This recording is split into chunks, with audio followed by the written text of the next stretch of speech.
जय जगन्नाथ दर्शक बंधु जीके ओडिशा यूट्यूब चैनल को बहुत बहुत स्वागत। यही पवित्र पंचुक व्रत रे मोर समस्त भाई और भौणी माननकु ढेर सारा शुभेच्छा और अभिनंदन। आज आसंतु जानिबा यही पंचुक व्रतर महात्म्य और विशेषता उपरे किछि गुरुत्वपूर्ण कथा। आमे ओडिया आम पर्वपर्वाणी भारी बढ़िया। यही कार्तिक मासर शेष 5 दिन को पंचुक व्रत कहुए। यही पंचुक व्रत रे माँ वृंदावती, हरिहर, कार्तिक, पृथ्वी और अग्नि को पूजा करा जाए। आपण माने घरे रही मध्य तुलसी चौरा को पूजा कले आपण को सब पुण्य प्राप्त होता है। यही पंचुक व्रत रे तुलसी चौरा पाखरे 5 प्रकारर मुरुज अंखा जाइथाए। यही मुरुज रे प्रभु जगन्नाथ, बलभद्र, सुभद्रा, राधा दामोदर, शंख, चक्र, गदा, पद्म, बगबगुली, स्वर्ग को सीढ़ी और श्रृंगार भली जिनिष मुरुजरे अंका जाए। विशेष करी यही कार्तिक मासरे तुलसी चौरांकर विशेष महत्व रही। यही कार्तिक मासर पंचुकरे ब्रह्म मुहूर्त यथा सूर्य उदय पूर्व स्नान करा जाइथाए। स्नान परे ठाकुरंकर मंगल आरती दर्शन करा जाए एवं घर पाखरे थिबा जेकोसी मंदिर रे मंगल आरती दर्शन करा जाइथाए। यही पंचुक व्रत 5 दिन धरी पालन करा जाए। यही कार्तिक मासर बड़ एकादशी दिन ठारू कार्तिक पूर्णिमा पर्यंत 5 दिन धरी पंचुक व्रत करा जाए। 5 दिनर पंचुक व्रत परे कार्तिक पूर्णिमा दिन बा डंगा भसा दिन पंचुक व्रत शेष होता है। 2025 पंचुक व्रत नवेम्बर 2 तारिख रु आरंभ होई 5 तारिख रे शेष होबाकु जाउछि। शास्त्र अनुसार यही वर्ष 4 दिन पंचुक व्रत पालन करा जिवो। यही पंचुक व्रत जेउ माने करिथांती तांकु मासक जाकर पुण्य प्राप्त होइथाए। यही पंचुक व्रत रे 5 दिन पादरे चपल और मुंड कुंडाइबा पई निषेध करा जाइथाए।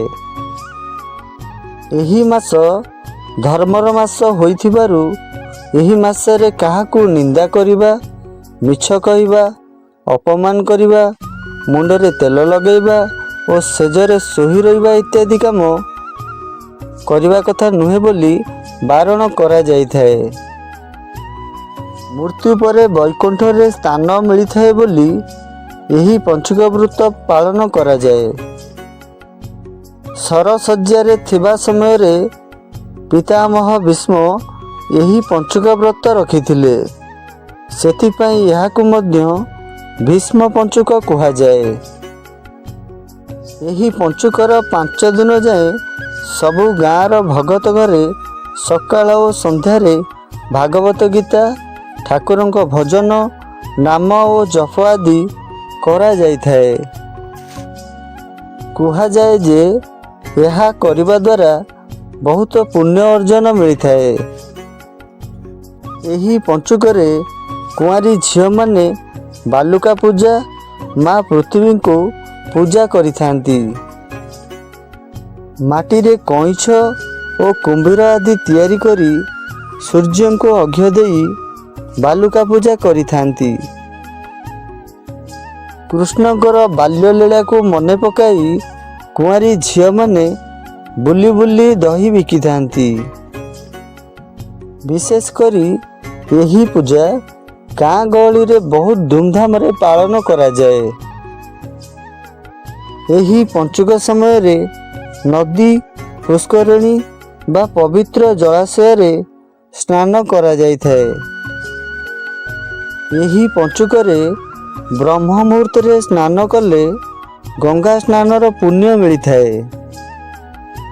ସ୍ନାନ କରିବା ସମୟରେ ଓମ୍ ନମୋ ଭଗବତେ ବାସୁଦେବାୟ ନମଃ ଉଚ୍ଚାରଣ କରି ସ୍ନାନ କଲେ ପୁଣ୍ୟ ମିଳିଥାଏ।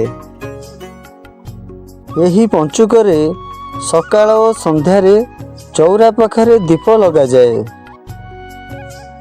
ଏହି ପଞ୍ଚୁକ ବ୍ରତ କରିଥିବା ବ୍ରତଧାରୀ ହବିଷ ଅନ୍ନ ଖାଇ ବ୍ରତ କରିଥାନ୍ତି। ଅରୁଆ ଅନ୍ନ, ମୁଗ, ସାରୁ, ଦେଶୀ କଦଳୀ ଓ କନ୍ଦମୂଳ ପକାଇ ହବିଷ ଖାଦ୍ୟ ପ୍ରସ୍ତୁତ କରାଯାଏ। ଏହି ପଞ୍ଚୁକ ବ୍ରତ ପିଲାଙ୍କ ଠାରୁ ବୟସ୍କ ପର୍ଯ୍ୟନ୍ତ ସମସ୍ତେ ନିଷ୍ଠାର ସହିତ କଲେ ମନସ୍କାମନା ପୂରଣ ହୋଇଥାଏ। ଯେଉଁମାନେ ଏହି ବ୍ରତ ରଖିଥାନ୍ତି ସେମାନେ ଏହି 5 ଦିନ କଦଳୀ ପତ୍ରରେ ହବିଷ ଅନ୍ନ ଓ ଡାଲମା ସେବନ କରିଥାନ୍ତି। ସର୍ବପ୍ରଥମେ ଠାକୁରଙ୍କ ପାଖରେ ଭୋଗ ଲଗାଇ ଜନ୍ଦା ଓ ପିମ୍ପୁଡ଼ିକୁ ଦେଇ ସାରିବା ପରେ ନିଜେ ସେବନ କରିଥାନ୍ତି। ଏହି ପଞ୍ଚୁକରେ ମା ବୃନ୍ଦାବତୀଙ୍କ ଜନ୍ମ ହୋଇଥିଲେ ବୋଲି ଏହି 5 ଦିନ ଗଛରୁ ତୁଳସୀ ପତ୍ର ଛିଡ଼ାନ୍ତି ନାହିଁ।